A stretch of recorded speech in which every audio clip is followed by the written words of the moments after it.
Shalom peuple de Dieu, j'espère que vous allez bien, j'espère que votre journée se passe bien dans le Seigneur. Alors mon message d'aujourd'hui est tiré du livre de Josué 1, à partir du verset 7, la Bible dit « Seulement fortifie-toi et aie bon courage en te conformant fidèlement à toute la loi que Moïse, mon serviteur, t'a prescrit. » Alors, ces passages, c'est Jésus qui est en train d'encourager Josué parce qu'il avait une grande responsabilité. Au verset 8, la Bible dit « Ne t'en écarte ni à gauche ni à droite afin de réussir où que tu ailles. » Alléluia. Que ces livres de la loi ne s'éloignent pas de ta bouche. Médite-le jour et nuit pour agir avec fidélité, conformément à tout ce qui est écrit, car c'est alors que tu auras du succès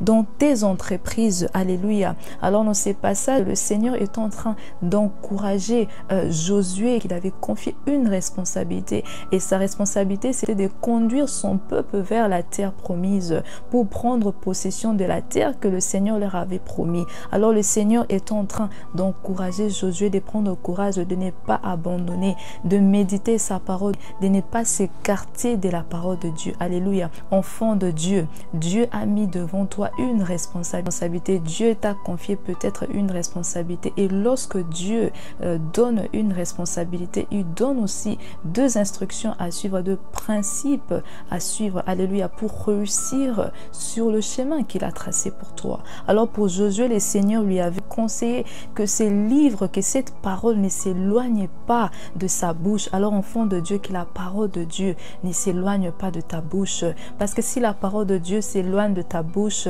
Dieu sait qu'il y a des conséquences. Pourquoi? Parce que lorsque le Seigneur a déposé une bonne sémence sur toi, l'ennemi vient aussi déposer une mauvaise sémence. Même si la mauvaise sémence, Dieu a dit de le laisser pousser jusqu'à ce que lorsque le moment viendra, le Seigneur lui-même va ôter cette mauvaise sémence. Pendant que tu attends le Seigneur envoyer ses anges pour enlever les mauvaises herbes, tu décides de grandir dans le Seigneur, car tu dois grandir, puisque si tu ne grandis pas dans la parole, dans le Seigneur, les mauvaises herbes vont continuer à pousser. Alléluia. Et toi, tu vas rester stagné. Alors c'est pourquoi le Seigneur veut que toi aussi tu puisses grandir. Lorsqu'on s'écarte de la parole de Dieu, ce qui arrive, ce sont de mauvaises surprises. Les paroles mauvaises prononcées par l'ennemi commencent à influencer ta vie, commencent à prendre le dessus sur ta vie. C'est pourquoi le Seigneur t'encourage de ne pas s'écarter de sa parole, de ne pas s'écarter de la parole qu'il t'a donnée pour réussir sur le chemin qu'il a tracé pour toi. Alléluia. Il dit au verset 8, médite-le jour et nuit. Jour et nuit. Alléluia. La Bible n'a pas dit médite-le le matin. Il n'a pas dit à 12 heures. Il n'a pas dit à 13 heures. Il a dit jour et nuit.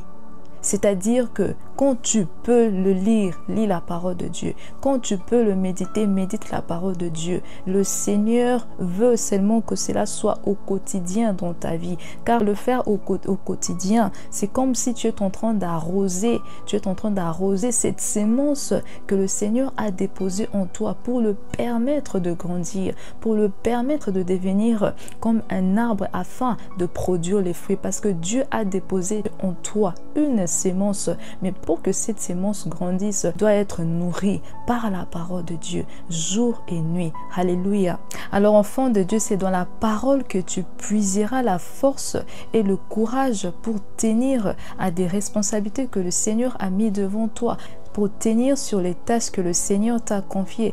Peu importe dans quel domaine de ta vie, si la parole de Dieu est devant toi, elle va t'encourager, elle va te fortifier afin que tu réussisses dans tout ce que tu entreprendras. Alléluia. Soyez abondamment bénis.